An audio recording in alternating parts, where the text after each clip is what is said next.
नमस्कार। 4 बड़ी खबरों में आपका स्वागत है और मैं हूं आपके साथ नसी शर्मा। आज की पहली बड़ी खबर में बात करेंगे राजस्थान के बजट की, जिसे कल यानी कि 10 फरवरी को सीएम गहलोत पेश करने वाले हैं। वहीं दूसरी बड़ी खबर राजधानी लखनऊ से है, जहां 10 से 12 फरवरी तक होने वाली ग्लोबल इन्वेस्टर समिट की तैयारी भी पूरी हो चुकी है। तीसरी खबर में बात करेंगे मध्य प्रदेश के सीएम शिवराज सिंह चौहान के बेटमा दौरे की, जिसकी तैयारियों को लेकर आला अधिकारी बेटमा पहुंच चुके हैं। चौथी और आखिरी बड़ी खबर मध्य प्रदेश की राजधानी भोपाल से है, जहां बीजेपी की विकास यात्रा पर कांग्रेस ने तंज कसा है। क्या कहना है कांग्रेस का, जानेंगे इसी कार्यक्रम में। तो चलिए शुरू करते हैं 4 बड़ी खबरें।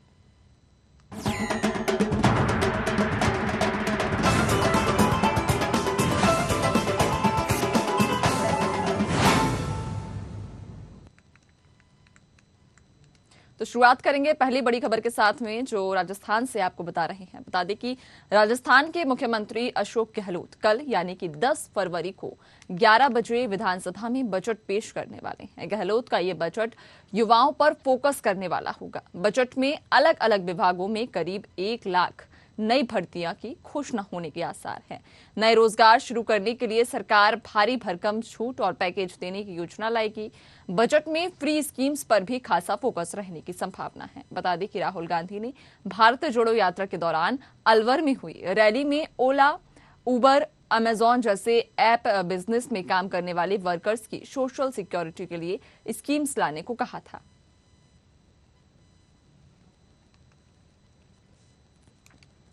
तो पहली बड़ी खबर आपको राजस्थान से बता रहे हैं, जहां पर राजस्थान के मुख्यमंत्री अशोक गहलोत कल यानी कि 10 फरवरी को 11 बजे विधानसभा में बजट पेश करने वाले हैं। गहलोत का यह बजट युवाओं पर फोकस करने वाला होगा। बजट में अलग अलग विभागों में करीब 1 लाख नई भर्तियां की घोषणा के आसार हैं। नए रोजगार शुरू करने के लिए सरकार भारी भरकम छूट और पैकेज देने की योजना भी लाएगी। बजट में फ्री स्कीम्स पर भी खासा फोकस रहने की संभावना है। बता दें कि राहुल गांधी ने भारत जोड़ो यात्रा के दौरान अलवर में हुई रैली में ओला, उबर, अमेजॉन जैसे ऐप बिजनेस में काम करने वाले वर्कर्स की सोशल सिक्योरिटी के लिए स्कीम्स लाने को कहा था। युवाओं, किसानों, कर्मचारियों, बुजुर्ग और महिलाओं के लिए बजट में बहुत से लाभ मिलने वाली स्कीम्स की घोषणाएं भी होंगी। महिलाओं के रसोई का बजट कम करने के लिए उज्ज्वला योजना में पात्र परिवारों को 500 रुपए में गैस सिलेंडर देने की घोषणा का भी संभावना यहां पर बन सकती है। हर परिवार को महंगाई से राहत देने के लिए फूड फिट देने की योजना की भी घोषणा हो सकती है। ऐप बेस वर्कर्स की सुरक्षा के लिए नई योजना और कानून भी आने की संभावना है। बजट में ऐप बेस वर्कर्स की सुरक्षा के लिए नए कानून की घोषणा होगी। ऐसे में कर्मचारियों की सामाजिक सुरक्षा के लिए नई स्कीम्स की भी घोषणा हो सकती है। आपको बता दें कि मुख्यमंत्री अशोक गहलोत कल यानी कि 10 फरवरी को 11 बजे बजट पेश करने वाले हैं। गहलोत का ये बजट युवाओं पर फोकस करने वाला बजट होगा। बजट में अलग अलग विभागों में करीब 1 लाख नई भर्तियों की घोषणा होने के आसार हैं। नए रोजगार शुरू करने के लिए सरकार भारी भरकम छूट और पैकेज देने की योजना भी लाएगी। बजट में फ्री स्कीम्स पर भी खासा फोकस रहने की संभावना है। बता दें कि राहुल गांधी ने भारत जोड़ो यात्रा के दौरान अलवर में हुई रैली में ओला, उबर, अमेजॉन जैसे ऐप बिजनेस में काम करने वाले वर्कर्स की सोशल सिक्योरिटी के लिए स्कीम्स लाने को कहा था, जिसे देखते हुए अब शायद ऐप बेस्ड वर्कर्स की सुरक्षा के लिए नई योजना या नया कानून आ सकता है। इसी के साथ में युवाओं, किसानों, कर्मचारियों, बुजुर्गों और महिलाओं पर भी इस बार गहलोत सरकार का खासा ध्यान रहेगा।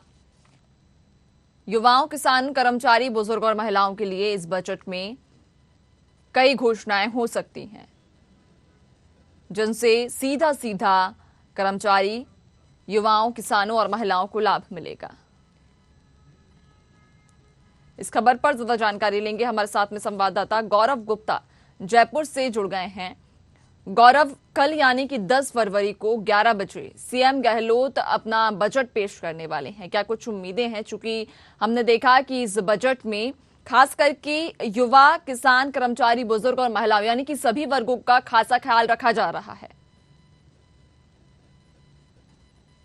हाँ देखिए, ऐसा है कि यहाँ पर जो बजट कल पेश होने वाला है, कि उसमें खासा ध्यान दिया जा रहा है। इस तरीके की आप बात नहीं सकते कि पहले मुख्यमंत्री अशोक गहलोत हैं, वो पहले घोषणा करते हैं उज्ज्वला योजना पर। अब इसका निश्चित रूप से इस बजट में शामिल किया जाएगा। उज्ज्वला योजना की जितने भी जो उपभोक्ता है, तो सिलेंडर 500 रुपए प्रति सिलेंडर के हिसाब से दिया जाए, जो कि बहुत बहुत फायदा दिया जा रहा है। वही अशोक गहलोत ने आज एक ट्वीट किया और बताया भी कि जो बजट है वो 42 देशों का सबसे बड़ा बजट हो सकता है। तो इस तरीके की बातें सामने आती है, तो इस चीजों को देखते हुए कहीं ना कहीं लग रहा है अशोक गहलोत ने काफी तैयारी की है, क्योंकि इस बार में उनका आखिरी बजट है। इससे वो को जाने के लिए पूरी तैयारी में होंगे, क्योंकि पूरी तरीके से चाहते हो जनता कि परिवार बार वो जो हम्म। काफी समय से ट्रेंड चल रहा है, जो पहले कह कि जो ट्रेंड है कि एक बार बीजेपी, एक बार कांग्रेस, एक बार बीजेपी, एक बार कांग्रेस, इसको इस बार वो तोड़ेंगे। और इस बजट से उन्होंने काफी उम्मीदें जताई हैं। तो इसको देखते हुए बजट बहुत अच्छा होना हो सकता है, जिस हिसाब से मुख्यमंत्री लगातार कह रहे हैं। साथ ही यहाँ पर जो स्थिति आप देखेंगे, युवाओं के लिए विशेष रूप में कार्य बताया जा रहा है बजट के लिए, कि युवाओं का इसमें विशेष ध्यान रखा जाएगा। हम्म। तो इस तरीके की बातें जो बजट सामने आती है, उनको ये लगता है कि बजट में निश्चित रूप से कुछ ऐसा करने वाले हैं कि मुख्यमंत्री कुछ न कुछ में लगातार जिस तरीके से बजट का प्रचार प्रसार हो रहा है, हर जगह जो आप देखेंगे जम्मू में होर्डिंग तक लगाए गए हैं, तो इस तरीके से बजट का प्रचार तो कहीं ना कहीं लग रहा है कि मुख्यमंत्री इस बजट से कुछ ऐसा कार्ड खेलने जा रहे हैं जो शायद, क्योंकि मैं अशोक गहलोत के बारे में बात करें तो उसको राजनीति का जादूगर भी कहा जाता है। तो हो सकता है इस बार बजट से राजनीति का कोई जादूगरी का पैसा ढूंढ के निकाला हो, तो वो तो कल का पिटारा खुलेगा जब उनका, कल जब वो बजट फिर गए लगभग 2 घंटे समय लगने का बता रहे हैं कि बजट पेश, तो वो तो कल पिटारा खुलेगा और कल सामने आ जाएगा तरीके की तैयारी उस तरीके का बजट वो पेश कर रहे हैं। बाकी जिस तरीके से बताया जा रहा है बजट के बारे में, और जिस तरीके से जो सरकार के नुमाइंदे हैं वो कह रहे हैं इस बारे में, तो बजट को लगातार अच्छा और बहुत युवा गृहिणियों के जो रसोई घर का जो खर्च है उसमें भी एक कमी करने वाला बताया जा रहा है कि उसमें भी उनको सहारा मिले, इसके लिए तो कमी होगी। और किस तरीके से ये अशोक गहलोत लेकर आते हैं, किस तरीके से इसको मैनेज करते हैं, इससे देखने वाली बहुत बड़ी बात। जी बिल्कुल गौरव, तमाम जानकारी साझा करने के लिए आपका बहुत बहुत धन्यवाद। तो चलिए अब बढ़ेंगे दूसरी बड़ी खबर की ओर, जो राजधानी लखनऊ से है, जहां 10 से 12 फरवरी तक होने वाले ग्लोबल इन्वेस्टर्स समिट की तैयारी पूरी हो चुकी है। वृंदावन कॉलोनी की डिफेंस एक्सपो ग्राउंड में इसका आयोजन होगा। यहां 25,000 वर्ग मीटर में 5 बड़े पंडाल और टेंट सिटी बनाई गई है। इन्हें 5 स्टार होटल की तर्ज पर बनाया गया है, जहां 16 देशों से आने वाले विदेशी मेहमान ठहरेंगे। समिट में 304 कंपनियां 25 लाख करोड़ का निवेश करेंगी। आपको बता दें कि पीएम नरेंद्र मोदी समिट का उद्घाटन करेंगे। उनके साथ रक्षा मंत्री राजनाथ सिंह और सीएम योगी कार्यक्रम का नेतृत्व करेंगे। अभी तक ये कार्यक्रम इंदिरा गांधी प्रतिष्ठान में होता था, लेकिन 15,000 लोगों के लिए ये जगह छोटी पड़ रही थी, जिसके चलते कार्यक्रम को वृंदावन कॉलोनी स्थित डिफेंस एक्सपो ग्राउंड में शिफ्ट किया गया। और इस खबर पर ज्यादा जानकारी के लिए हमारे साथ संवाददाता प्रशांत राव लखनऊ से जुड़ गए हैं। प्रशांत, कल यूपी में लखनऊ में 10 से 12 फरवरी तक में ग्लोबल इन्वेस्टर्स समिट आयोजित होने जा रहा है, जिसकी तैयारियां भी लगभग पूरी हो चुकी हैं। कितनी कंपनियां इस समिट में आएंगी और लगभग कितने करोड़ का निवेश इस समिट में हो सकता है?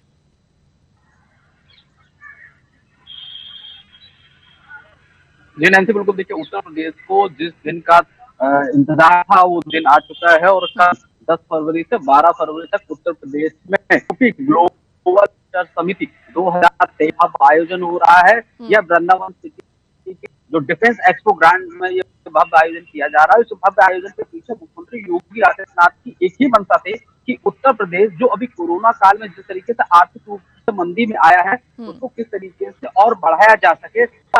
भारतीय जनता पार्टी ने 37 साल का रिकॉर्ड तोड़ने के बाद दूसरी बार सत्ता में वापसी की है, तो रोजगार का वादा था युवाओं को लेकर, उसको कैसे पूरा किया जा सके, इस पर विशेष फोकस रखा गया है। और इसीलिए करीब 16 देशों की 304 कंपनियां शामिल होंगी और इसके साथ ही देश और विदेश के करीब 15,000 मेहमान यहाँ पर मौजूद रहेंगे इस कार्यक्रम में।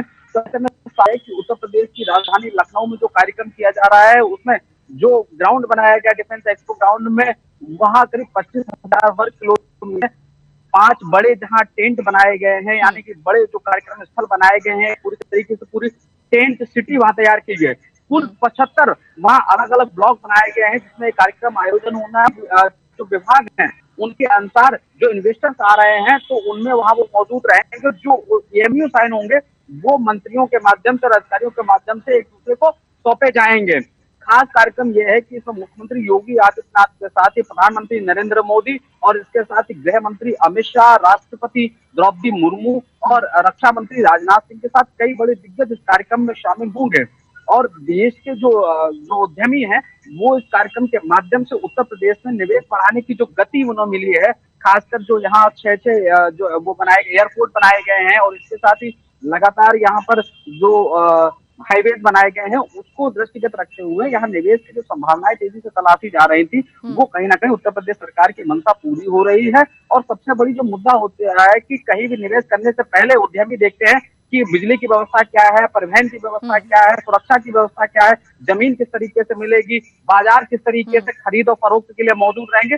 वो उत्तर प्रदेश सरकार ने काम किया है, उसे उस बाजार को तैयार किया है, बिजली सबसे ज्यादा देने का काम तैयार यहाँ हो चुका है। तो ऐसे में निवेशक है जो उत्तर प्रदेश में निवेश करना चाह रहे हैं। और कल ये जो मुख्यमंत्री योगी आदित्यनाथ की मंशा है, जो 3 दिन का कार्यक्रम है उसमें करीब 25 लाख करोड़ का निवेश हो, उसको लेकर ये पूरा कार्यक्रम किया जा रहा है। और उसको भव्य रूप से बनाने को लेकर पूरी जो लखनऊ सिटी है उसको बहुत अच्छी तरीके से सजाया गया है। और आज शाम से ही पूरे जो लखनऊ में धारा 144 पहले से ही लागू है, सुरक्षा के कड़े इंतजाम कर दिए जाएंगे, रूट डाइवर्ट कर दिए जाएंगे, जो आम जनजीवन में प्रभावित ना हो उसके लिए सुचारू रूप से आने जाने वाले लोगों को कोई दिक्कत ना हो।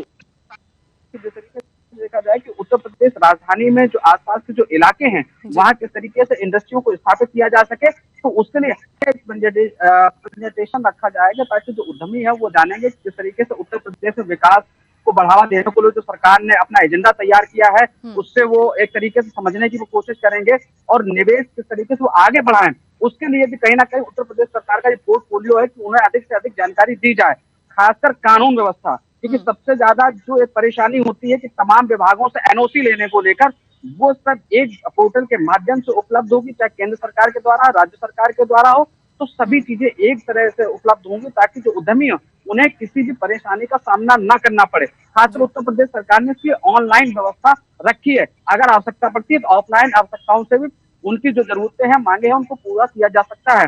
उत्तर प्रदेश सरकार यहाँ पर नैन्सी सबसे बड़ा जो मुद्दा बनाए हुए है कि जिस तरीके से उत्तर प्रदेश सरकार 2017 और 2022 में योगी आदित्यनाथ ने वापसी की है, सबसे ज्यादा उन्होंने एयरपोर्ट बनाए हैं और इसके साथ हाईवे बनाए हैं, बिजली की व्यवस्था अच्छी की है, सड़कों की जो दुर्दशा खराब थी उसको संभाला है और जो भूमि है जहाँ पर फैक्ट्रियां लग सकती हैं उन्हें अन्य जो उद्यमी है उन्हें सही दर पर देने का जो उन्होंने प्रावधान किया है, तो उसके तहत ये काम किए जा रहे हैं। और कल निवेश की जो बड़ी शुरुआत है उससे आने वाले भविष्य में जो एक तरीके से सरकार ने मंशा बनाई कि ज्यादा से ज्यादा लोगों को रोजगार मिले, उससे लाभान्वित हो और आर्थिक रूप से एक बार उत्तर प्रदेश सशक्त हो, क्योंकि सबसे बड़ी देश में आबादी उत्तर प्रदेश में ही, तो बेरोजगारी की दर भी यहाँ सबसे ज्यादा है, उसको कम करने का काम करेगी। क्योंकि आगे 2024 के चुनाव भी लगे हुए हैं, वो भी साधा जाएगा इस इन्वेस्टर समिट से। जी बिल्कुल। देखिए प्रशांत, आपने जैसा कि कहा कि आने वाले जो चुनाव हैं उसको भी कहीं ना कहीं इस समिट से ज्यादा जाएगा, तो अगर हम इस समिट को आने वाले विधानसभा चुनाव से जोड़कर देखें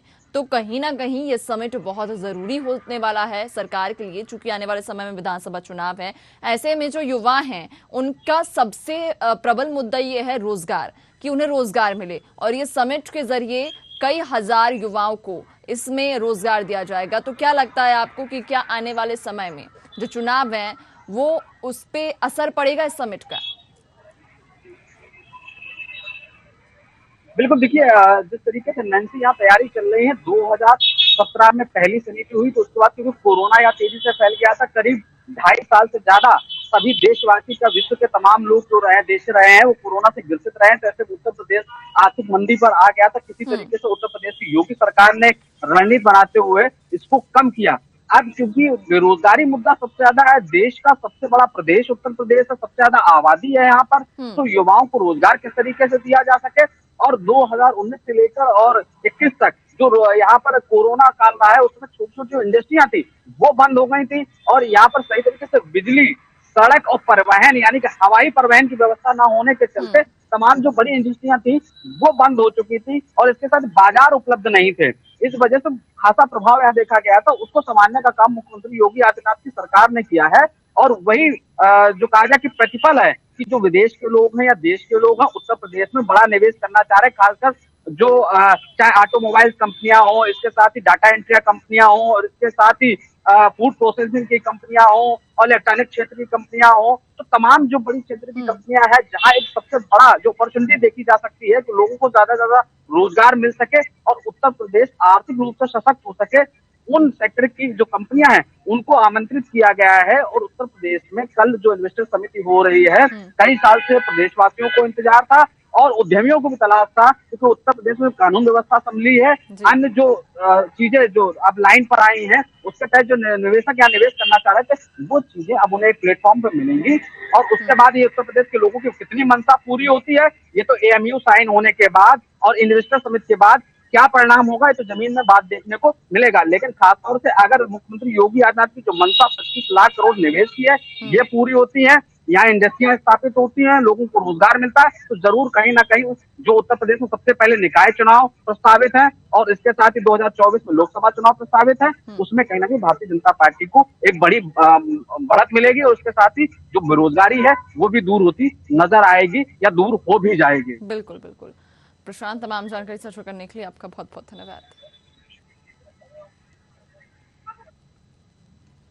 और अब रुक करेंगे तीसरी बड़ी खबर की ओर, जहां आपको बता दें कि मध्य प्रदेश के सीएम शिवराज सिंह चौहान 13 फरवरी को इंदौर जिले के बेटमा आएंगे। मुख्यमंत्री के दौरे की तैयारियों को लेकर पूर्व विधायक मनोज पटेल, कमिश्नर पवन शर्मा और कलेक्टर इलैया टी राजा सहित कई आला अधिकारी बेटमा पहुंचे। बता दें कि सीएम शिवराज पूर्व वन मंत्री दादा निर्भय सिंह पटेल की प्रतिमा का अनावरण करेंगे, साथ ही बेटमा को विकास के विविध कार्यों की सौगात भी देंगे।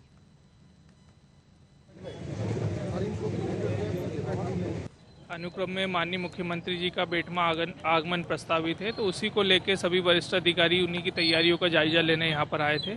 तो जो भी बेसिक चीज़ें होती है माननीय मुख्यमंत्री जी के प्रोटोकॉल के अनुसार से उन सारी चीज़ों की समीक्षा की गई है। सारे विभागों को जो जो आवश्यक कार्रवाई करना है उसके संबंध में निर्देश।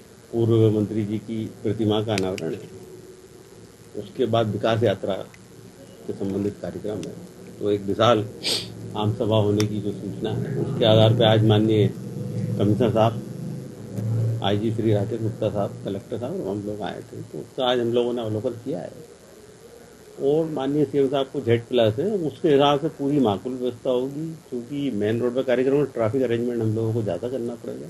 के बाद में माननीय मुख्यमंत्री जी विकास यात्रा जो पूरे मध्य प्रदेश में निकल रही है, 230 विधानसभा में निकल रही है उनके नेतृत्व में, उसी विकास यात्रा के अंतर्गत माननीय मुख्यमंत्री शिवराज सिंह जी चौहान देपालपुर के इस बेटमा नगर में 13 तारीख को आने वाले हैं, और इस विकास यात्रा के माध्यम से उन्होंने जो विकास किया है बेटमा का, देपालपुर तहसील का, देपालपुर विधानसभा का, इंदौर जिले का, मध्य प्रदेश का, उसके बारे में भी बताएंगे।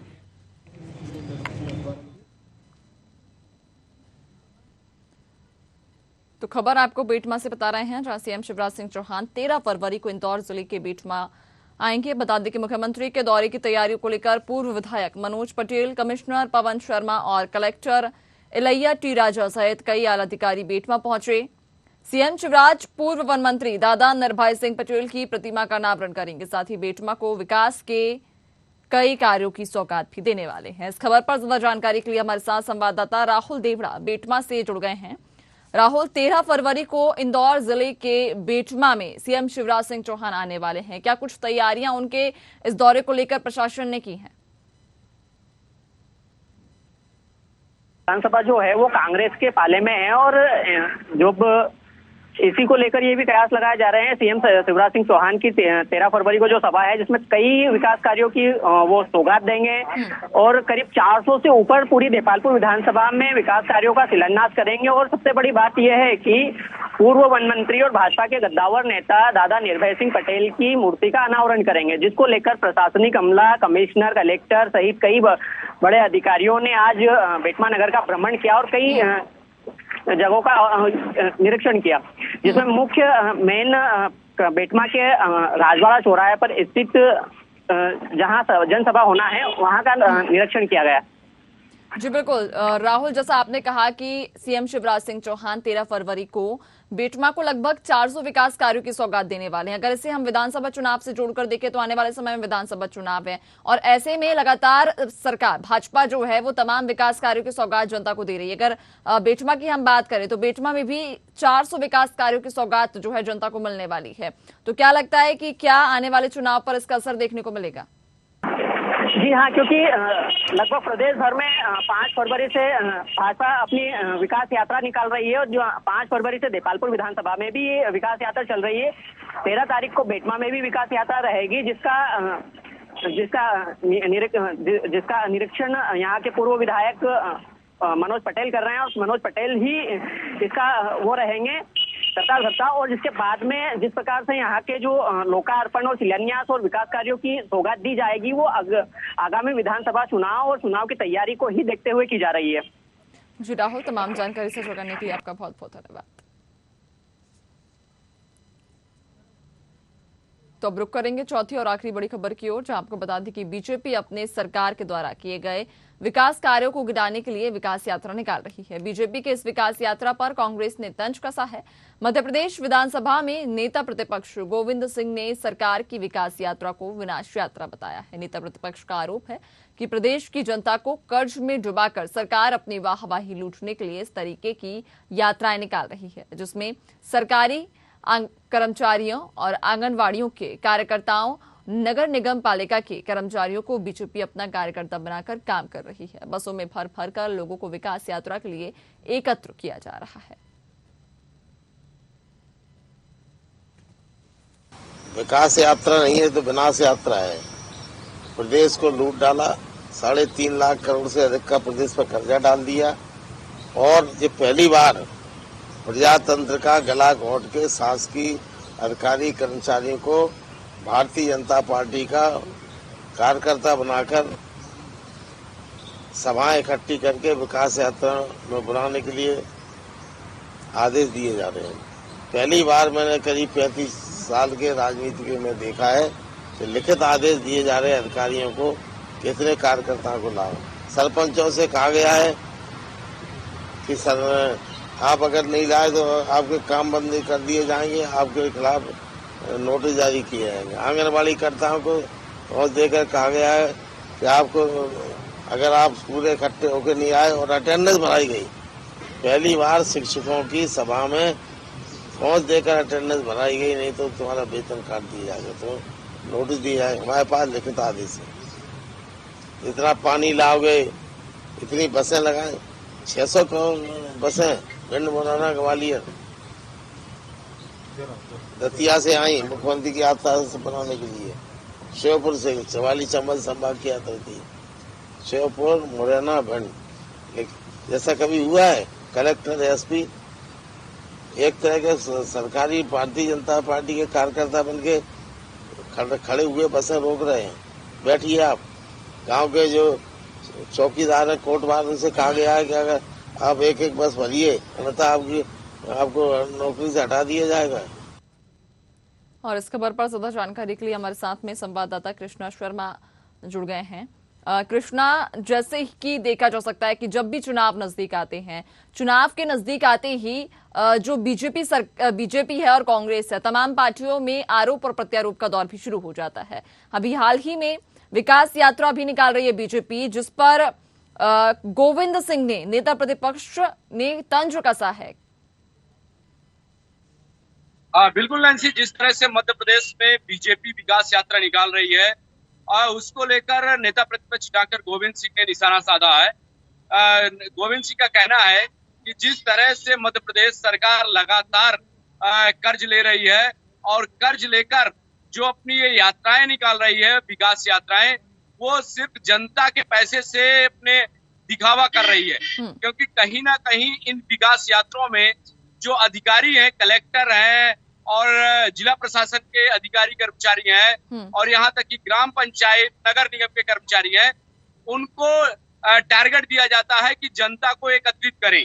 तो ये आरोप लगाया है नेता प्रतिपक्ष डॉक्टर गोविंद सिंह ने कि कहीं ना कहीं जो बीजेपी सरकार है वो पैसे का दुरुपयोग कर रही है, जनता के पैसे को बर्बाद कर रही है।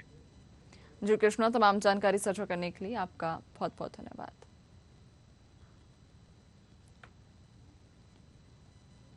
और फिलहाल इस खास कार्यक्रम में इतना ही। आप हमें दीजिए इजाजत। नमस्कार।